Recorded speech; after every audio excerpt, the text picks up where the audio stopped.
Unfortunately, what you're about to hear is real. The members of this radio program are simply not that bright, or what some people would call educated. They are merely stupid. They're not trying to offend anyone on purpose. And all have played doctors on TV.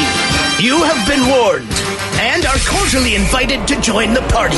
This is the men's room. Forget it, man, and get with the countdown. Get with the countdown. Shake this square world and blast off for Kicksville. The trippers, the grasshoppers, the hip ones, all gathered in secrecy and flying high as a kite. This is the men's room with Miles and Thrill. You know what they say, shake your radio more than 3 times, and you're playing with it. You're listening to the men's room. And away we go. Welcome to show number 2830. Along with Steve the Thrill Hill, the Ted Smith, Robin Fox, and Mike Hawk. And you are in the men's room. On tap today, the random question is back. Your guess is as good as mine. Categories: adulting and food. The return of Ask the Men's Room. Get ready to play Profile This. Plus headlines, Men's Room Shot of the Day, fun with listener emails, and everyone's favorite TV time of day. Click, clack. Getting drunk. All right, here we go. Teen steals a blind man's wallet pretending to be a cop, but then it gets turned in by his mom. A Florida man is tasered by cops after walking around a neighborhood with an erection and getting tased under a pond. Man minding his own business on porch in Hawaii loses leg from flying lava rock. 18-wheeler has enough drugs to make even authorities gawk. An Ohio man calls the cops after a pig won't stop following him home. That is all coming on today's very special episode of The Men's Room. And now, here's the question. Hola, bitches. Good day to you and yours. All right, there are several scientific things that separate us from the animals. Opposable thumbs, language, mastery of tools. That's all a part of it. But then we kind of have the unspoken agreement that we, quote-unquote, pick on someone our own size, right? So usually we'll leave kids and we'll leave the elderly out of it. Usually. In California, a guy punched an 84-year-old woman in the face before robbing her. And that was the whole plan. I mean, there was no talk, nothing. She's 84 years old. He rolls up, punches her in her face, takes her purse, off he goes. In Florida, an 80-year-old crossing guard. He gets punched in the face as well. Gets knocked to the ground. Goes back to my theory. Gets knocked to the ground. All he was doing was playing the role of crossing guard, helping 2 elementary school kids cross the street. That's it. We don't typically pick on old people. 84 years old, punched in the face. 80 years old, punched in the face. Just let people get old.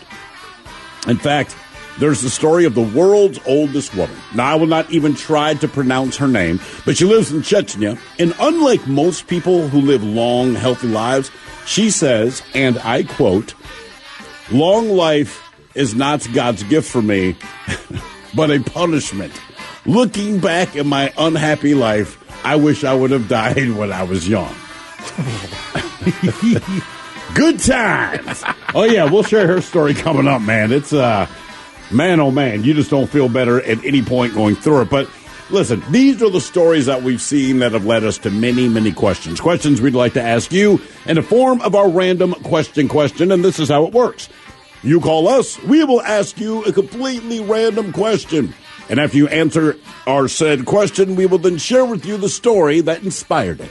Be a part of the big show on the random question. Call 844-999-HOLA. You can like the Men's Room on Facebook, follow us on Twitter and Instagram at Men's Room Live, and send those emails to the Men's Room at mensroomlive.com. You are listening to the Men's Room Radio Network. Welcome back to the Men's Room with Miles and Thrill. Hold up, Charles, and away we go. Welcome to show number 2831, a large charge program we have for you today. Guaranteed future repeat. The return of Ask the Men's Room. If you have a question for any of us here in the Men's Room, just shoot us an email to the Men's Room at mensroomlive.com. We've got Profile This coming up. Your guess is as good as mine. The categories today, a couple of stories last week that popped up. One of them that Mike Hawk touched on, and it was as far as No Dirty Dishes Day is concerned. So we're going to get into the food aspect of No Dirty Dishes Day. That's one of the categories. And believe it or not, one of the terms that just annoys the living hell out of me, but it's still a category. The term is adulting. Yeah, I mean, come on. So we're going to get into some adulting or food coming up with Your Guess Is As Good As Mine. And today is the day we do our random question 844-999. Random. Hello, Matt. Welcome to the men's room. Ooh, looking forward, yeah. Hola. Okay. All right, Matt. Let's go with this one. When did you need rescued as a kid? Oh, man, when did I need to be rescued as a kid? When I was 2, and we were getting ready to fly out of Dallas. And I don't know if you guys remember on, like, the old airplane tray tables, they didn't flip up. They weren't plastic, like, flip-up ones. They were, like, metal, and they folded up into the armrest. Yeah. Yeah. So I was, like, 2, and I was banging on that. And the flight attendant came by and said it's time, so we're going to take off and close everything. Well, my brother's, like, 18 months older than me, so he's, like, 3 or 4 at the time. And he decides to take it upon himself to go ahead and close that while my hand's in there. Oh. And it basically almost took the top of my finger off. It was like hanging by a little piece. So, of course, you know, the plane has to not take off. And like something out of a movie from the way my mom told me the story, it just so happens like the second best hand surgeon in America is passing through the Dallas airport. Come on. And catches word of it, and like it appears, gets on the plane, like I'm here or whatever, and like got on there and saved the day and stitched it up. Because the second best hand surgeon in America happens to be That's crazy. at the same airport that on really the is. day that your brother slams your fingers in the old tray. Yeah, not the first, not the best, but the second best. What? So, Hey, if you had a hand surgeon at all, I'll take top is 15. amazing. I'll take top 15. I'd take top 400. Yeah. But look, that there's a hand surgeon present. How do you, Right. how do you get the award of second best? Like, how do they go about even determining that? I don't know. But, yeah, that's what happened. And it still works now, so he was obviously pretty good. Okay. Well, it'd work better if you had the best hand surgeon, but whatever, man. The reason we asked, I when did you need to be rescued as a kid? We have not one, not two, but 3 stories. Yeah. A 5-year-old girl in Colorado seriously injured after going outside in the middle of the night to investigate noises that she thought were coming from her dog. Turns out the dog was being attacked by a bear. The little girl's father says that the Grand Junction girl will be fine after the attack at Should be fine. 2:30 a.m. Her mother says that after she heard screaming, she went outside to see a black bear dragging the girl away. Damn. The mother says the bear dropped her daughter after she started screaming at it. Her condition was upgraded from serious to fair as of Sunday afternoon. She needed 77 stitches, but suffered no life-threatening injuries. I bet you she pooped herself. Yeah, I bet she did too. As far as How was the dog? Did they say if the dog made it? does man. not say anything about the condition. You know of the what dog. that means. Oh, here's another good one for you. Delaware has made history as the first state in the nation to ban child marriage under all circumstances. How about that? The first state. This is new news. This is fresh. Yeah. Before this, minors in Delaware could get married at any age with parental consent and a judge's approval. Despite most U.S. state laws setting the age of marital consent at 18, every other state and the District of Columbia have loopholes for minors seeking marriage license. But no, that's not going to happen anymore. And one more. Is that crazy, though? What's that? I mean, I don't know if there's circumstances and they're both 17 and the parents are like, all right, let them. I mean, I think at 17, they're more willing to listen. I think it's more when they're 13 and 12 and this kind of thing. And this is a horrible story. Yeah, I just don't see a lot of people letting kids be married. I don't think a lot of people do, but the fact that, look, not a lot of people commit murder, but the ones that do keep doing it. So I don't think a lot of people let kids get married, but I guess Delaware's like, that there's any at all, why don't we just nip this in the bud? We head to California, where a child suffered minor injuries after a gust of wind blew an inflatable bouncy house from a neighborhood in California onto a nearby highway. Oh! San Bernardino Sun reports that the child was taken to the hospital after it happened. The 9-year-old fell out of the bouncy house after it rolled onto the highway and then hit a vehicle. Oh! The driver of the vehicle was shook up, I bet they but not were, injured. man. I mean, it's not going to hurt the car. It's a bouncy house. Yeah, but you The just driver feel like shook there's up. What about probably that- a kid in there. What about the kid who got dumped on the highway? They're saying the driver shook up because he probably estimated that it was a kid. there might be a kid in there, not the bouncy house. I've told this before, but my experience with the bouncy house as an adult, when Ray Lewis linebacker for the Ravens, was still playing, one of the things he did every Christmas, he would go to this impoverished neighborhood in Baltimore, and it was a really good thing, man. Just gifts for all the kids, whatever. And they're excited to meet him. A few other players would show up. But, you know, Ray Lewis is Ray Lewis, and he's a nice enough guy, but that's not the capacity that you meet him in. So in the basement of this, like, youth center or whatever, they had a moon bounce for the kids, all right? And it's December, so it's not going to be outside. And I worked there maybe for 7 hours, and you just did different things. One of the things I had to do, along with this other gentleman, was just watch the kids on the moon bounce. How hard is that? They're 8, 9, 10 years old, whatever. It's a moon bounce. And basically the principle is count how many of them go in and make sure that many get out, right? It's really not that hard. It's a moon bounce, and they all get, 3-5 minutes. So things going on, and they're bouncing around, they're having fun. And this is like the 8th group of kids that's gone in there now. And we know Ray is about to start like his dinner / gift giving moment. All right. And we're like, whatever. We still got a few minutes. So 12 kids at a time. They have their time. Me and this other dude, we've just been chatting the entire time. Their time is up. Kids, time to get out. And they come piling out. We do the head count, and it stops at 11. All right. So at this point, we look in the moon. There's just no sign that there's another kid. And we're like, man, we positively counted 12 kids going in, right? And he's like, yeah. I'm like, and we positively counted 11 kids coming out. I'm like, man, this thing's going to start in like 2 or 3 minutes. This is effing Ray Lewis. And like, I'm not telling him that we lost a kid, man. Like, the one thing we've been asked to do is not lose a child. And this is exactly what we've done. And I don't understand where they could be. So we're searching the moon bounce. Is there a way to get out of the back? There's nothing, man. We have no idea. We're starting to freak out because I'm like, Ray Lewis is going to kill us. Because no one knows whether he actually did or did not kill someone anyway, but he will kill us, man. This is these words were from him. You know, this, hey, man, I want to thank you guys for being here, that kind of thing. And he's got handlers around him, but one of the things about him, if you work his event, he chooses to speak to the people that are helping, which is appreciated, you know. But, yeah, man, you just watch the kids, man, make sure they have a good time, blah, blah, blah. So I'm like, this dude's going to kill us, man. We got to find this kid. So we're asking the other 11 kids, hey, man, there was another kid in there with it. Was it a boy or a girl? We don't know. Were you guys in there? Was anybody else who's not here now? Kids are absolutely no help. Finally, we're looking in the moon bounce again, and we're starting to sweat. Like, seriously, man, we lost somebody's kid. We lost somebody's effing kid. So the way the moon bounce works, it's like with one giant mattress in the middle, and then essentially a tent kind of wraps around it. This kid somehow got wedged, like, under the mattress part between the tent. So we're yelling for this kid, and finally this little arm pokes. It's all sweaty. Dude, it was so bad. This sweaty-ass arm pokes up, you know, like poking out of the water. We rip this kid out. She's all sweaty. Her clothes are all messed up. But she was there, man. We're like, you good?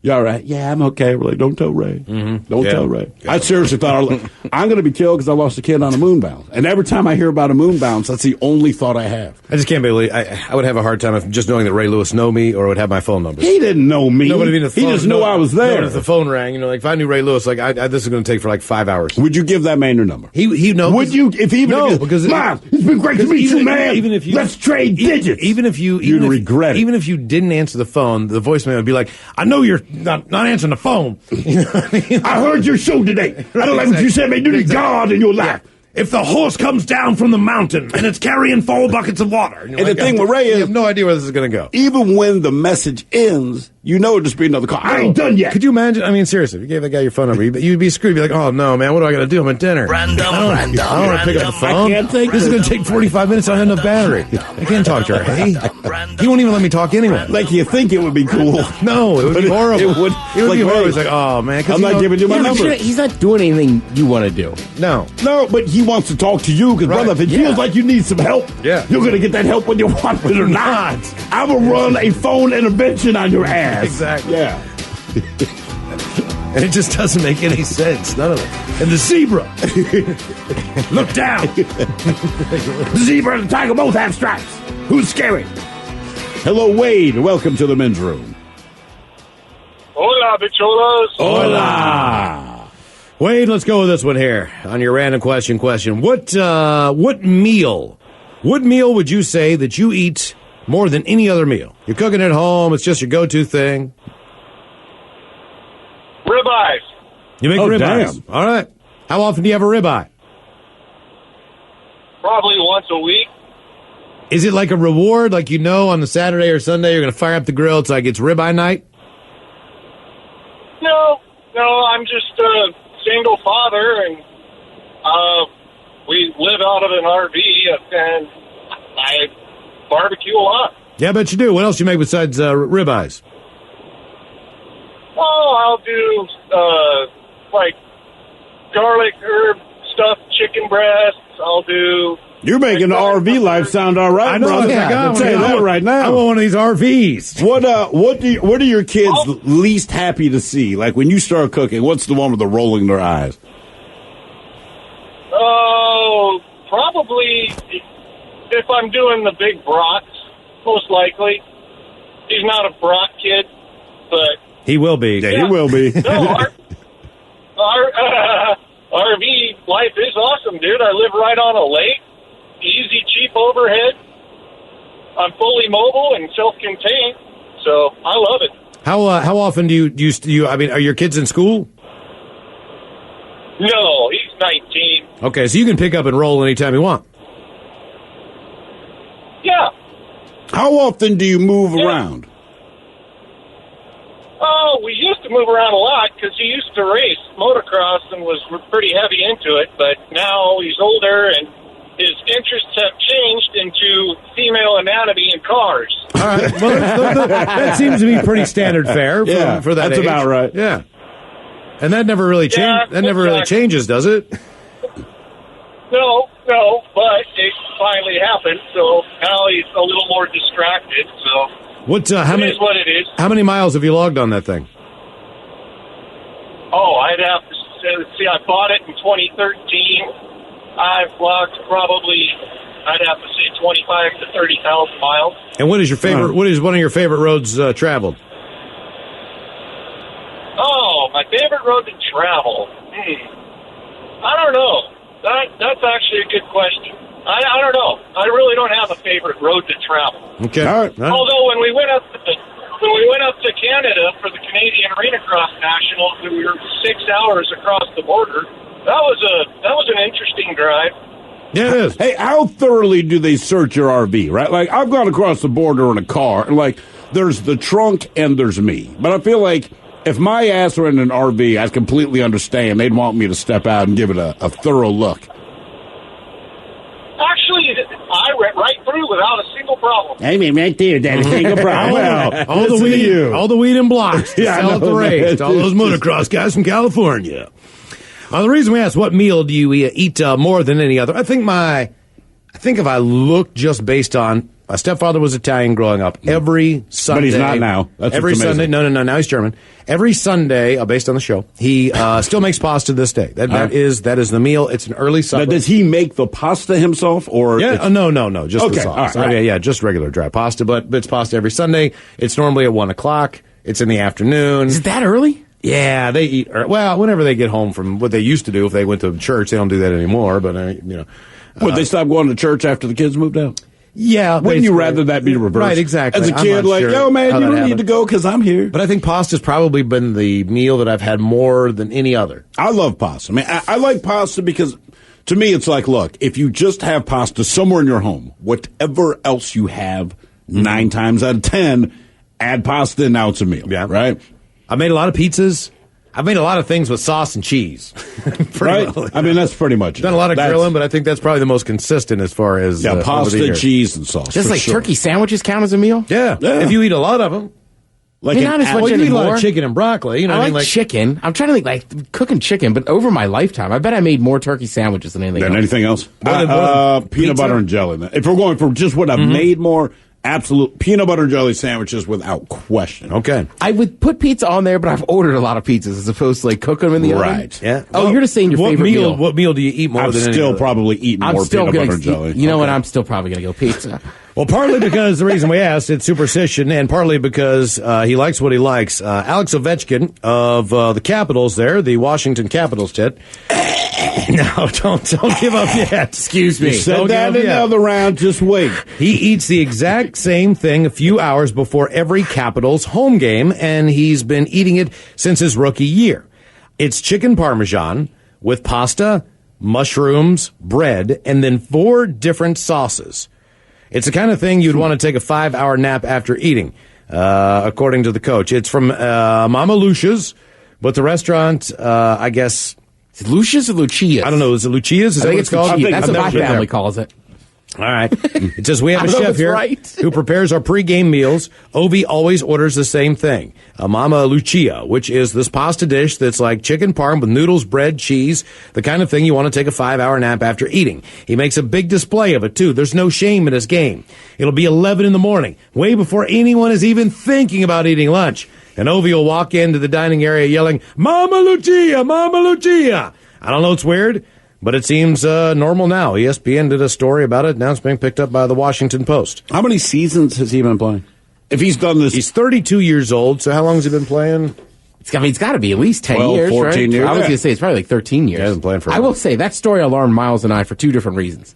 Number one, I'm just amazed he could eat that heavy of food on a game day because I would puke it up. Yeah. And then Miles was just pissed. He was like, dude, he's mixing the sauces. Those are different flavors. He's got like a bolognese. I was going to say, what and are then his he's got a sauces? mushroom, like a foresty kind of mushroom brown sauce. That's out. And then a clammy sauce. I would use that. And then, so he's got a white. No, a but red, it makes sense. All right, so he gets the big ass bowl of pasta. just like Just probably sitting like, there in the yeah, middle. Probably And then when he wants a little he's got clam, which I'm section of down each with. one of those. And then Bolognese, chicken parm maybe. on the side, yeah. Yeah, why not? See, I'm down with that. Because it's going to mix all together.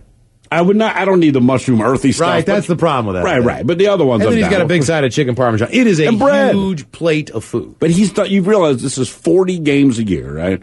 Every year for however many seasons he's been playing. Yeah.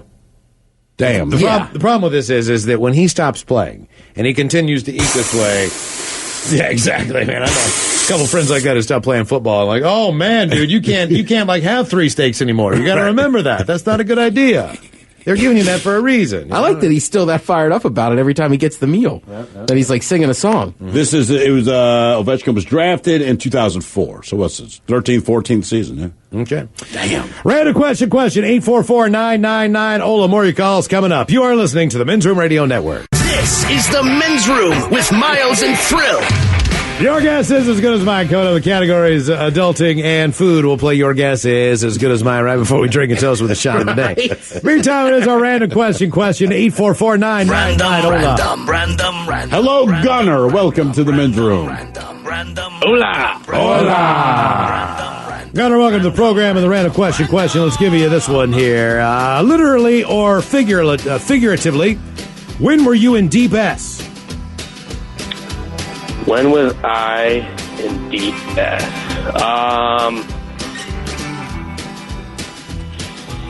Oh, I know. I got one. All right. So I was 16 and I just got in my car, and the first thing my dad says to me is, I bought you the car, you pay the insurance, don't get any tickets, or you will have a problem. So, of course... I just swear to God, my father would always say the same thing. We're going to have a problem. And he never said what the problem would be. You knew you just didn't want to find out. Yeah, and then you're immediately afraid, and then it's like, okay. Yeah, it worked. Yeah. Well, in this case, it didn't work because 2 weeks later, I was rolling through a school zone, and I got popped for going over the limit. And I got a phone call probably a week after that. Of course, it's one of them weird auto ticketers with the camera on it, and it just comes in the mail. So you didn't even know you did it at the time. Sure you do. Well, exactly. You can't. I mean, yeah. So I get a phone call from him probably a week after what would have been when I got popped for speeding, and the first thing he says to me is, I answer the phone. I'm like, hey, what's up? And he goes, I want you to know right now, you're getting your ass chewed. And I immediately was just like, oh crap. Okay. Yeah. Did you like, know what it was about? No, at the time I didn't know. See, that's a parent setup, because I do this to my kids now. Hey, do you know why we need to talk? 50% of the time, they're like, those first 2 things you told me, I knew nothing about. We're going to talk about that in a minute, man. And I'm trying to teach them, like, look, I don't want or need to know everything. Can you get smarter at this? You know what I mean? Get smarter. Don't fess up to the stuff I didn't know, and I love the looks on her face. Like, I didn't know about that. We're going to talk about that, too. I've had some honest conversations with my daughters as well about some things where I'm just like, man, you've just got to be smarter than that. Yeah, I mean, it sounds horrible, but part of it is like, look, I want you to enjoy being a kid, right? And I know half of what you do is up to no good. I'm fine with that, but if you tell me, I have to respond. Right. And if I know about this, then it's a problem. If I don't, and you just told then it's me. not. The reason we asked, literally or figuratively, when were you in deepest? Man, oh man. Officials say emergency crews rescued a 3-year-old boy who fell into a manure pit on a farm near Philadelphia. Emergency responders were called to the Honeybrook Township farm. Honeybrook. Yeah, Honeybrook Township. 6:30 Saturday after the child fell into the 6 by 10-foot pit inside a large barn. And basically, they said it was like quicksand. Yeah, but that wasn't what I saw on the $6 Million Man. Fire crews tried to get in to help, but quickly became stuck themselves. Oh. According to the Associated Press, and as they developed a plan, they tried to calm the frightened child. His whole body was sitting on the manure. So he was completely above the manure, but if he had moved around a lot, it would have been a different story. So he has to be very still. He's just laying on his back. Yes. On a pile of S. He's basically just, Like if you move, you'll drown. Right. The manure is kind of like quicksand. The more you move, the more you sink. 2 rescuers with rope harnesses worked their way inside, and after building a plywood platform, they were able to move through the pit to the victim. Officials say the boy was alert when he was removed on a stretcher and taken to a hospital with minor injuries. Authorities say decontaminating rescue personnel and equipment took a considerable amount of time. Here's my question, all right? We stumble into a situation where there's a kid sitting in a pile of S. We recognize it's quicksand-like, and he'll drown if he moves. Don't move! He's 3, though. What 3-year-old knows not to move when you tell them not to move? Well, you know what? I do remember one thing about being a kid. When your parents explain that if you do this thing I'm asking you not to do, you'll die. There was a definitive difference. And it's like, you're not saying this because you're going to get mad at me. You're saying this because, like, my life will be snuffed out. And I do remember that would resonate. But wouldn't you think to, like, try to toss him a jump rope or something, like, and pull him out? Like, it seems very elaborate what they did for what my reaction would be. I just didn't think I understood before this story the consistency of what a manure pit would be like, what it would do. And if you moved around too much, wasn't on Big Dummy. Sink to the bottom of it. I did not have the manure knowledge. Random question, 844-999-OLA. Hola! The shenanigans continue on the Men's Room Radio Network.